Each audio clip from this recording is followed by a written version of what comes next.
Okay, जय Hind dear students, कैसे हैं आप? I hope you all are well at your place with your family. आज हम सब्जेक्ट अपना ईवीएस एंड क्लास 5th के लिए नया चैप्टर शुरू कर रहे हैं, chapter number 10। The name of the chapter is production of food. Production of food. देखिए, food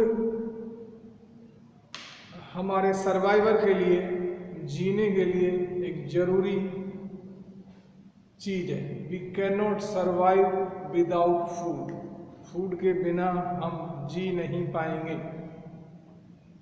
okay, same like water, थोड़ा सा फर्क है कि we can survive few days but not.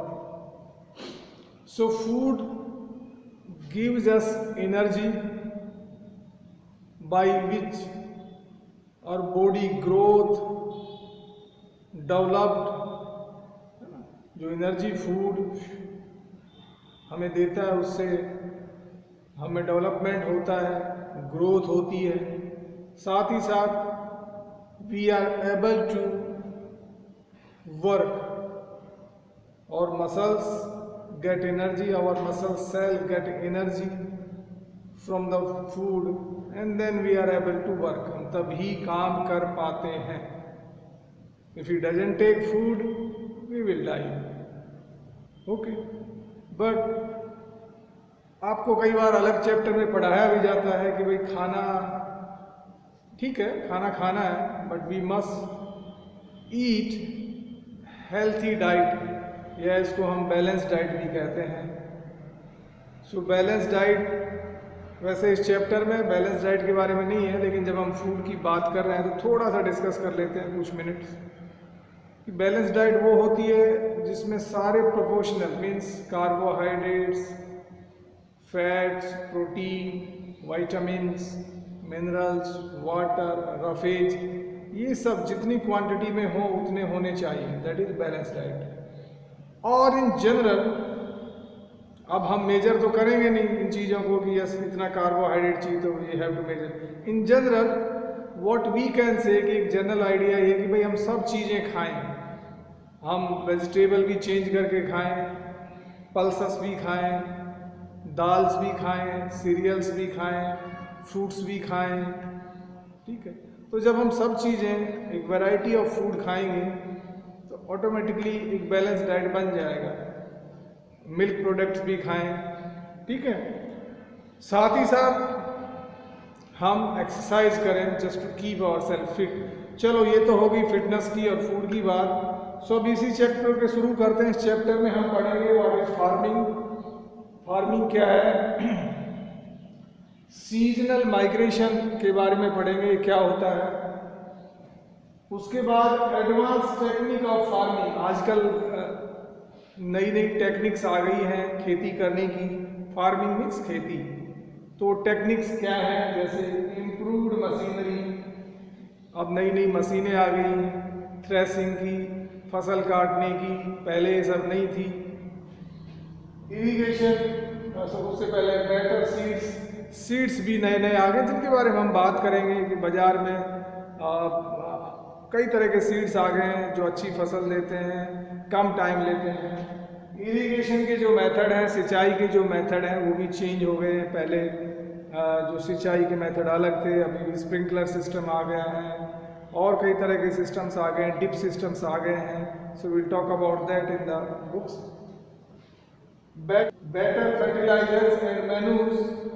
सो जो फर्टिलाइजर्स हैं वो भी अच्छे आ गए मार्केट में। मैन्यूर्स जो खाद होते हैं वो भी अच्छे हैं, इन पे बात करेंगे। उसके बाद हम बात करेंगे चेंजिंग फूड हैबिट्स। लोगों की फूड की जो आदतें हैं वो भी काफ़ी चेंज हो गई हैं पहले से, क्योंकि फूड में वैरायटी आ गई, नए नए प्रोडक्ट्स आ गए हैं। उसके अंतर्गत will talk about introduction of new crops, कि कुछ नई फसलें, नए प्लांट्स, नए फ्रूट्स मार्केट में आ गए हैं, उनके बारे में जानेंगे। Advance storage and preservation. अभी पहले ऐसा होता था कि कोई भी चीज़ सीजन के हिसाब से मिलती थी। जैसे हम लेडी फिंगर की बात करें तो लेडी फिंगर हमें नॉर्थ साइड में जो समर सीजन होता है उसी में जनरली देखने को मिलती थी। बट अभी ऐसा है कि we can get the lady finger round the year, कभी भी साल में हम लेडी फिंगर बाई कर सकते हैं। वाई? क्योंकि प्रिजर्वेटिव्स हैं, कोल्ड स्टोरेज हैं जहाँ पे इनको स्टोर किया जाता है, उनके बारे में पढ़ेंगे। Increase in food processing industry, food से रिलेटेड जो औद्योगिक क्षेत्र हैं, इंडस्ट्री हैं, उनमें इंक्रीज हो गया है, नए नए के प्रोडक्ट्स मार्केट में अवेलेबल है, ठीक है, उनके बारे में जानेंगे। And finally varied food habits in India. भाई हमारा जो देश है इसमें अलग अलग रीजन, अलग अलग क्षेत्र, अलग अलग स्टेट्स में, बल्कि कई बार तो एक ही स्टेट में अलग अलग एरिया के लोग अलग अलग फूड हैबिट्स हैं, इनके बारे में भी हम बात करेंगे। जैसे साउथ वाले इडली डोसा ये सब खाते हैं, नॉर्थ वाले चपाती, पंजाब वाले मक्के की रोटी सरसों का साग, इन सब के बारे में बात हम करते हैं। So let's start without wasting time. आप अपना माइंड सेट कर लें बहुत अच्छे से इजीली। आई होप, मुझे लग रहा है कि ये 2 क्लासेस में चैप्टर पूरा होगा तो आसानी से इसको पूरा करेंगे। जैसा मैं हमेशा कहता हूँ कि मैं आपको जितने भी हार्ड वर्ड्स हैं सेपरेटली PDF फॉर्मेट में आपको आपके ग्रुप में डालूंगा। हार्ड वर्ड पे भी मैं वीडियो बनाऊंगा, सॉल्यूशन शीट भी हम आपके पास भेजेंगे। Don't worry, that is our job. Let's start.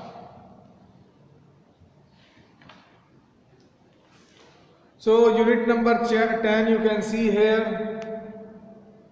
Okay, production of food. Food is the basic necessity of life.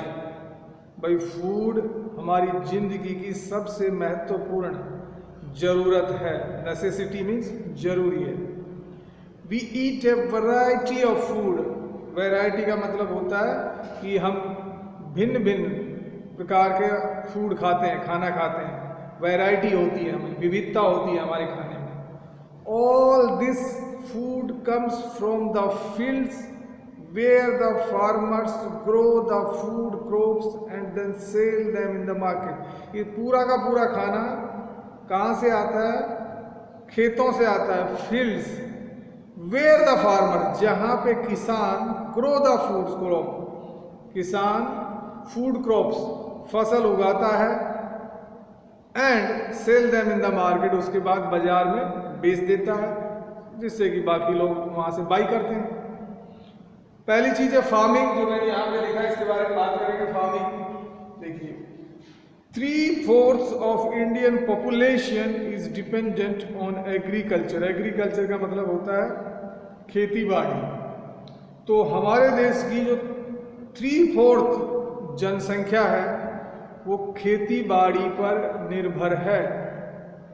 Some farmers do not own any land. कुछ किसान ऐसे होते हैं जिनके पास अपनी जमीन नहीं होती है। They work on others land और they work on others land, वो दूसरे की जमीन पे काम करते हैं।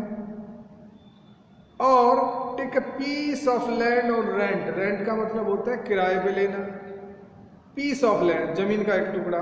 तो बेसिकली कुछ जमीन है, जमीन का कुछ टुकड़ा किराए पे लेते हैं, क्योंकि उनके पास अपनी जमीन तो होती नहीं, तो किराए पे लेते हैं, पैसा देते हैं जिसकी जमीन ले रहे हैं, और खेती करते हैं। सो फार्मिंग इज 2 टाइप। फार्मिंग को 2 तरह में डिवाइड किया गया है, 2 प्रकार बताए गए हैं आपकी बुक के अनुसार। सबसे पहले कॉमर्शियल फार्मिंग। सबसे पहले कॉमर्शियल फार्मिंग। कॉमर्शियल का मतलब होता है व्यापारिक खेती। कॉमर्शियल फार्मिंग, व्यापारिक खेती। This type of farming is done on a large scale is to sell the produce for profit in the market. ये जो कॉमर्शियल फार्मिंग है, जिसको व्यापारिक खेती करते हैं, ये किस लिए की जाती है? Is done on a large scale, बड़े पैमाने पे की जाती है भाई। To sell the produce for profit in the market, वो मतलब जो उत्पादन किया है उसको बाजार में बेचा जाता है प्रॉफिट के लिए, इसको बोलते हैं व्यापारिक खेती, है ना। जैसे हम किसान लोग, सरसों की खेती हमारे इधर होती है, मस्टर्ड, तो मस्टर्ड को बेसिकली वी कैन से कि कॉमर्शियल फार्मिंग में आता है, वो हम बाजार में बेचते हैं, वी गेट मनी, हमें उससे पैसा मिलता है, ठीक है। अब एक होता है सबसिस्टेंस फार्मिंग। सबसिस्टेंस फार्मिंग, सो सबसिस्टेंस फार्मिंग का मतलब होता है निर्वाह कृषि, निर्वाह खेती। तो ये क्या होती है? In this type of farming the small farmer grows a crop on a small piece of land for his personal use. इसमें क्या होता है कि जो किसान होता है एक छोटे हिस्से में, कम एरिए में, कम जमीन में वो खेती करता है जो उसके खुद के फैमिली के लिए होती है, पर्सनल यूज के लिए होती है। एक बार फिर से रिपीट कर रहा हूँ, in this type of farming the small farmer grows a crop on a small piece. छोटा किसान, स्मॉल फार्मर में छोटा किसान, grow a crop on a small piece, छोटे एरिया में वो फसल उगाता है फॉर हिज पर्सनल यूज, अपने व्यक्तिगत उपयोग के लिए। मतलब वो बाजार में नहीं बेचता। जिसके पास थोड़ी जमीन है तो वो अपने परिवार का ले करेगा, बाजार में कहाँ से बेचेगा? तो इसको बोलते हैं सबसिस्टेंस फार्मिंग। तो दो तरह की फार्मिंग होगी, कमर्शियल, व्यापारिक खेती। व्यापारिक खेती का मतलब होता है कि जब किसान जिसके पास ज़्यादा ज़मीन होती है तो वो कुछ फसल ऐसी ग्रो करता है जिसको मार्केट में बेच के पैसे लेता है। सबसिस्टेंस फार्मिंग वो होती है कि जो पर्सनल यूज़ के लिए, अपने फैमिली के यूज़ के लिए उस पर जो खेती की जाती है, इस तरह की खेती छोटे किसान जिनके पास कम ज़मीन होती है वो करते हैं। अगला जो टॉपिक है सीजनल माइग्रेशन। अब हम यहाँ पे आ गए सीजनल माइग्रेशन। देखिए माइग्रेशन का मतलब होता है प्रवास, मतलब एक स्थान से दूसरे स्थान पर जाना, माइग्रेशन। अब यहाँ पे है सीजनल माइग्रेशन। इसका सीजन का मतलब होता है मौसम, सीजनल माइग्रेशन का मतलब होता है मौसमी प्रवास। मतलब एक पर्टिकुलर मौसम में कुछ लोग अपने एक एरिया को छोड़ के दूसरे एरिया में चले जाते हैं, फिर कुछ दिनों बाद, महीनों बाद वापस आ जाते हैं, उसी को बोलते हैं सीजनल माइग्रेशन, है ना। तो ये क्यों करते हैं इसको देखते हैं। For subsistence farming. अब देखिए सबसिस्टेंस फार्मिंग हमने पढ़ा, निर्वाह कृषि, मतलब जिसमें लोग अपने पर्सनल यूज के लिए जो खेती करते हैं, व्यक्तिगत यूज के लिए, अपने परिवार के यूज के लिए जो खेती करते हैं, उसको सबसिस्टेंस फार्मिंग कहते हैं। तो for subsistence farming the farmer is dependent on rain for water. अब ये छोटे किसान होते हैं, ये खेती के लिए बारिश का जो पानी होता है उस पर निर्भर करते हैं। अब क्या होता है, rainfall in India is very erratic. Erratic का मतलब होता है अनियमित। भाई अपना जो देश है इसमें बारिश बड़ी अनियमित है। कई बार लेट आता है मानसून, कई बार पहले चला जाता है, कई बार सफिशिएंट बारिश होती नहीं, अकाल पड़ जाता है, सूखा पड़ जाता है। इसी को बोलते हैं इरेटिक, मतलब अनियमित है। हम ऐसा नहीं कह सकते कि जितनी लास्ट ईयर बारिश हुई थी हमारे एरिया में उतनी होगी, अनियमित है, इरेटिक है। सो जिससे क्या होता है, during the time between two sowing seasons. अब देखिए the farmers need to look out for other sources of income. अब देखिए क्या होता है कि एक सीजन जैसे रबी की फसल किसान ने ले ली, अब खरीफ की फसल उसको लेनी है, उसके लिए टाइम है। तो दोनों फसलों के बीच में जो रबी की फसल उसने ले ली और खरीफ की फसल का जो बीच का टाइम पीरियड है, इस टाइम पीरियड में थोड़ा सा टाइम है, गैप है। तो जो छोटा किसान के पास इनकम का कोई सोर्स नहीं होता, तो वो क्या करता है, इस पीरियड को यूटिलाइज करने के लिए, उपयोग में लाने के लिए वो माइग्रेट करता है। वो उस स्थान को छोड़ के ऐसी जगह पे जाता है कि जहाँ पे वो बेसिकली इस टाइम में कुछ ना कुछ ग्रो करके, मतलब अपने परिवार के लिए कुछ प्रॉफिट हासिल कर सके। ठीक है। So the farmer need to look out for other sources of income, या भाई कुछ और उपाय करते हैं, और कोई सोर्स ढूंढते हैं इनकम का खेती के बजाय। इसी है ना, इसको बोलते हैं सीजनल माइग्रेशन। एक विशेष सीजन में लोग वहाँ से चले जाते हैं अपनी जगह से दूसरी जगह पे, फिर वापस आ जाते हैं, सीजनल माइग्रेशन। तो वो जो एक टाइम होता है, उस टाइम को भरने के लिए कि भाई दूसरी जगह चला जाऊँ, मैं यहाँ पे रहूँगा तो खाली रहूँगा, तो कुछ टाइम के लिए, महीनों के या दिन के लिए वो दूसरी जगह पे चले जाते हैं, वहाँ कुछ ना कुछ काम करते हैं और अर्न करते हैं।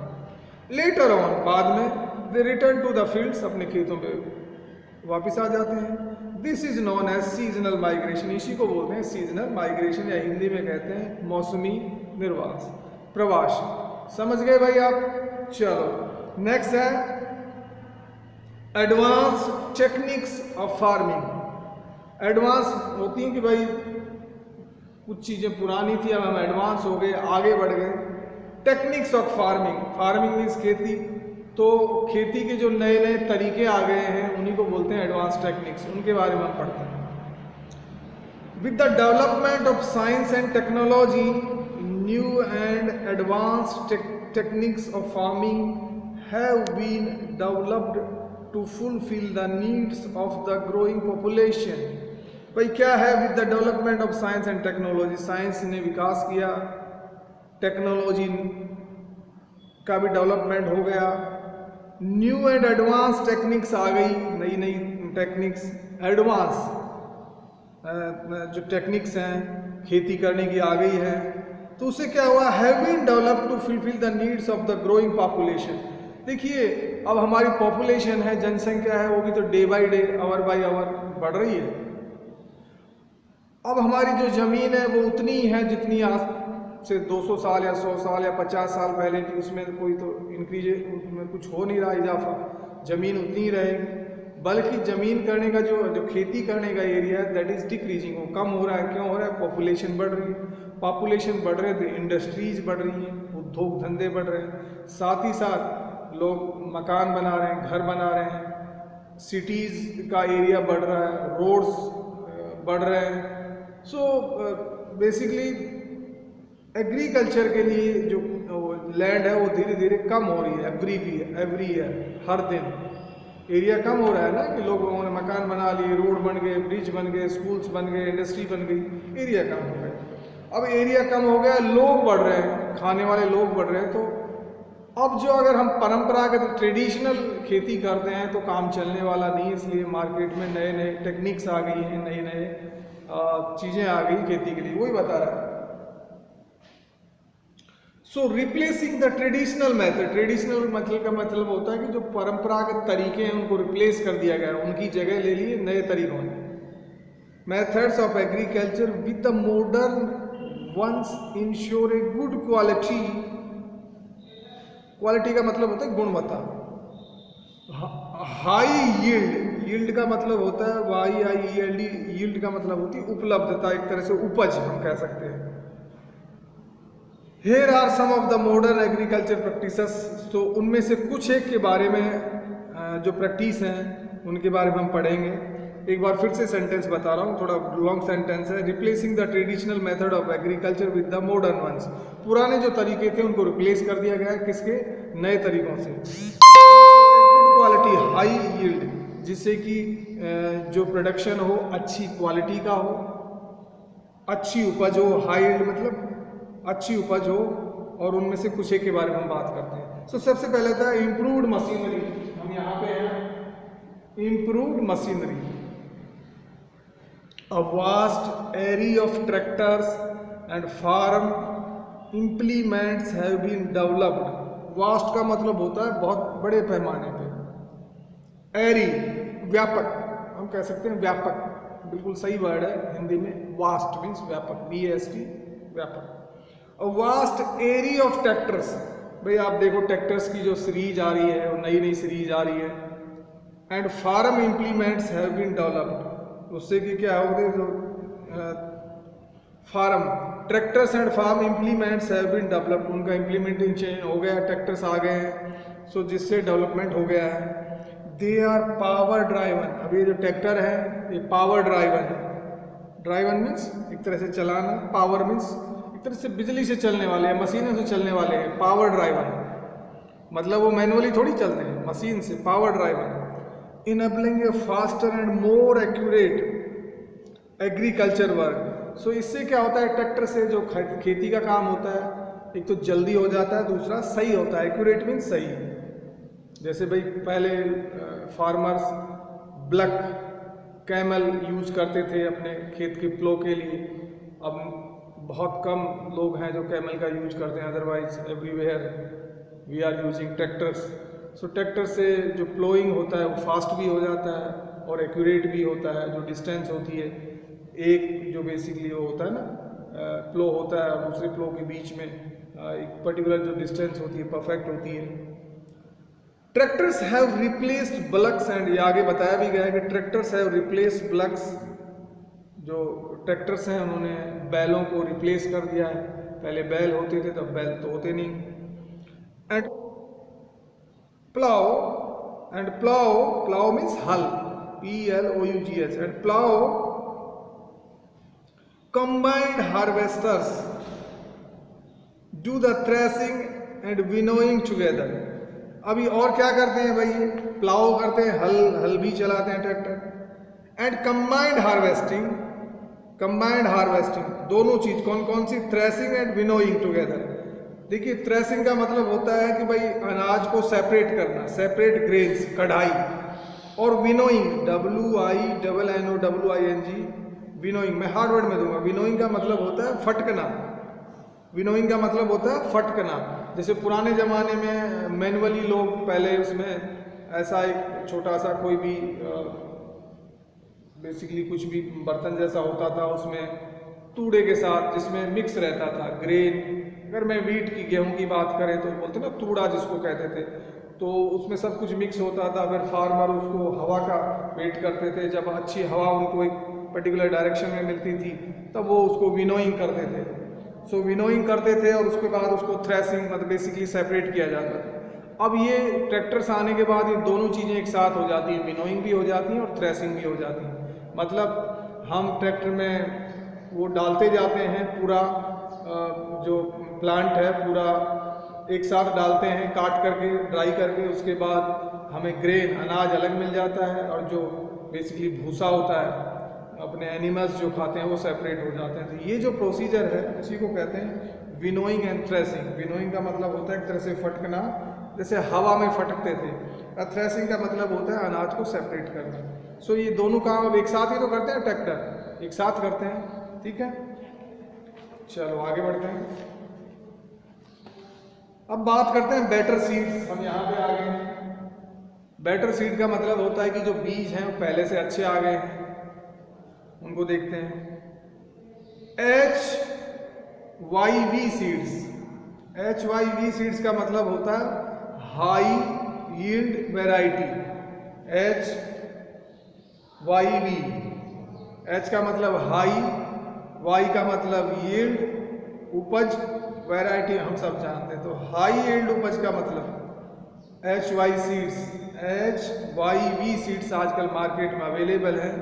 मतलब वो ज़्यादा उपज करने वाले बीज, उन्हीं को बोला जाता है HYV seeds. Have been developed by the scientist, जो वैज्ञानिक हैं उन्होंने ये सीड्स जो हाई यील्ड सीड्स हैं उनको डेवलप किया है। They are disease resistant and give a better and healthier yield. They are disease resistance, resistance का मतलब होता है कि उन पे बीमारियों का असर नहीं होता है। डिजीज रेसिस्टेंस, बीमारी बेसिकली प्रभाव शून्य है, मतलब बीमारियां उन पे, जो हाई यील्ड सीड है इन पे बीमारियां क्या बोलते हैं, बीमारियां नहीं होंगी। हाई यील्ड सीड्स हैं, बीमारियों का खतरा इनको नहीं है, प्रभाव शून्य है, मतलब बीमारियों का प्रभाव इन पे नहीं पड़ेगा। And give a better and healthier yield, और एक अच्छा और हेल्थी उपज ये देते हैं। They are very beneficial to the farmers, ये किसानों के लिए बहुत ही लाभदायक हैं, बेनिफिशियल हैं।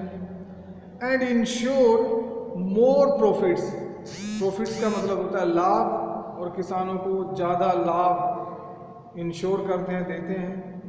They can be obtained from government agencies, cooperatives और सीड बैंक्स। ये जो हाई यील्ड सीड हैं ये कहाँ से पाए जा सकते हैं? ऑब्टेन्ड का मतलब होता है लेना पाना। गवर्नमेंट एजेंसीज, भैया तो जो अपनी सरकार की जो एजेंसीज हैं कई बार वहाँ से, या फिर जो कोऑपरेटिव्स, आपने देखा होगा कोऑपरेटिव्स बैंक्स भी होते हैं, उनसे भी लिया जा सकते हैं। और सीड बैंक्स, आजकल सरकार ने सीड बैंक के नाम से जैसे हमारे मनी बैंक होते हैं, ऐसे सीड बैंक भी बनाए हैं सरकार ने, तो वहाँ से भी ये हाई यील्ड सीड्स लिए जा सकते हैं। नेक्स्ट टॉपिक है हमारा इरिगेशन। यहाँ पे आ गए हैं, हम पढ़ रहे हैं एडवांस टेक्निक ऑफ फार्मिंग की। सारी एडवांस टेक्निक है कि भाई पहले बीज कैसे होते थे, अब बेटर सीड्स आ गए हैं। अब इरिगेशन, सिंचाई में भी चेंज आ गया, उसको भी हम देख लेते हैं। तो क्या चेंज आ गया? Irrigation is the method of watering the plants by means other than rainfall. भाई इरिगेशन का मतलब होता है कि प्लांट्स को पानी देना बारिश के अलावा जब हम उनको पानी देते हैं, जो तरीके अपनाते हैं, उन्हीं को बोलते हैं इरिगेशन, सिंचाई करना। ठीक है, एक तो होती है रेन तो अलग है, वो इरिगेशन में नहीं आती। अब रेन हो नहीं रही, हमें अपनी खेती, अपने प्लांट्स को बड़ा करना है, खेती लेनी है, तो हम अपने मेथड यूज करते हैं, उसी को बोलते हैं irrigation. Growing crops need sufficient supply of water. भाई फसल को उगाने के लिए सफिशिएंट का मतलब होता है पर्याप्त पानी की जरूरत है। Rain is the natural source of water for the crops. जो वर्षा है नेचुरल सोर्स है, प्राकृतिक संसाधन है पानी का, प्राकृतिक साधन है पानी का। But rainfall is not equally distributed in our country. जो बारिश है, वर्षा है, हमारे देश में इक्वली डिस्ट्रीब्यूटेड नहीं है, मतलब बराबर सब जगह थोड़ी होती है बारिश। कहीं पे ज़्यादा हो रही है, फ्लड आ रहा है, कहीं पे सूखा है। इक्वली डिस्ट्रीब्यूटेड नहीं है कि हर जगह समान रूप से बारिश नहीं है, उसी को हम बोलते हैं इक्वली डिस्ट्रीब्यूटेड। मतलब इक्वली डिस्ट्रीब्यूटेड रेनफॉल हमारे कंट्री में नहीं होता। अभी भी देखें, अभी भी चल रहा है कि बिहार में या आसाम में बाढ़ आ रही है, गुजरात में बाढ़ आ रही है, राजस्थान में कम बारिश हो रही है, हरियाणा में कम बारिश हो रही है। तो ये दैट मीन्स हमारे कंट्री में rain is not like equally distributed. Also some crops require more water than the other crops. साथ ही साथ कुछ फसलें हैं जिनको ज़्यादा पानी की जरूरत होती है और कुछ एक को कम की जरूरत होती है, तो यहाँ पे भी बराबरी नहीं है। Hence, in places that receive scanty, देखिए एक वर्ड है, एक बार फिर से रिपीट कर रहा हूं। Hence, अतः, hence means अतः, in places that receive scanty, SCANTY, scanty rainfall। scanty rainfall का मतलब होता है अपर्याप्त बारिश, अपर्याप्त, अल्प, थोड़ी बारिश होती है। स्कैंटी रेनफॉल का मतलब होती है, मैं ये वर्ड हार्ड वर्ड में दूंगा, scanty, SCANTY, scanty rainfall means अल्प बारिश, अपर्याप्त वर्षा। So hence in places that receive scanty rainfall means of irrigation are very important. अब जहाँ पे स्कैंटी रेनफॉल होता है, थोड़ी बारिश होती है, वहाँ पे जो सिंचाई बहुत ज़रूरी है, वहाँ पे ज़्यादा ज़रूरी है। जैसे हम राजस्थान में तो स्कैंटी रेनफॉल है, बहुत कम अल्प मात्रा में बारिश होती है, तो हमें इरिगेशन की ज़रूरत है। चलो नेक्स्ट बात करते हैं बेटर फर्टिलाइजर्स एंड मैन्योर्स। हम यहाँ पे आ गए बेटर फर्टिलाइजर्स एंड मैन्योर्स। ठीक है, इतना ही लेंगे इस क्लास में, लास्ट टॉपिक है, नेक्स्ट हम बाद में बात करेंगे अगली क्लास में। Sometimes the soil loses its fertility due to various reasons. भाई समटाइम्स मीन्स कभी कभी जो मिट्टी है, its fertility, loses its fertility का मतलब होता है उर्वरकता, उपजाऊपन। तो कभी कभी मिट्टी अपनी उपजाऊपन की क्षमता को खो देती है, लूज कर देती है, ड्यू टू वेरियस रीजन, अनेक कारण है इसके। But good harvest is obtained only from a good soul.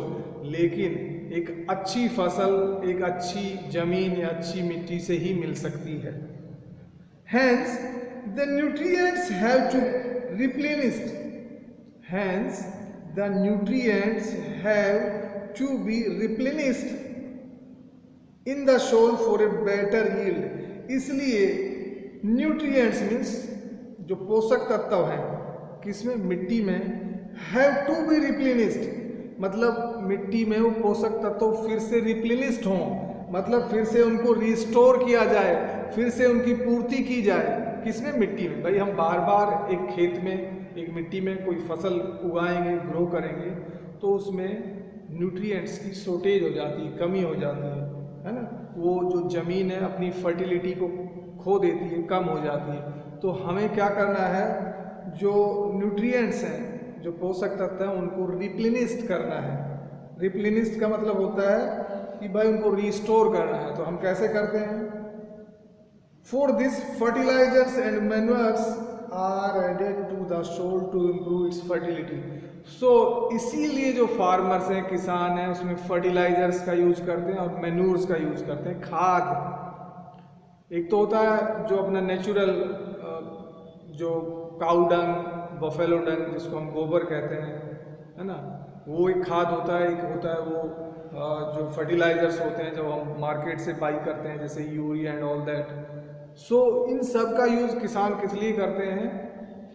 Fertility increase करने के लिए, ज़मीन की, ज़मीन में जो न्यूट्रिएंट्स हैं उनको वापस से रिस्टोर करने के लिए, कि ज़मीन उपजाऊ हो जाए, वही यहाँ पे बताया जा रहा है।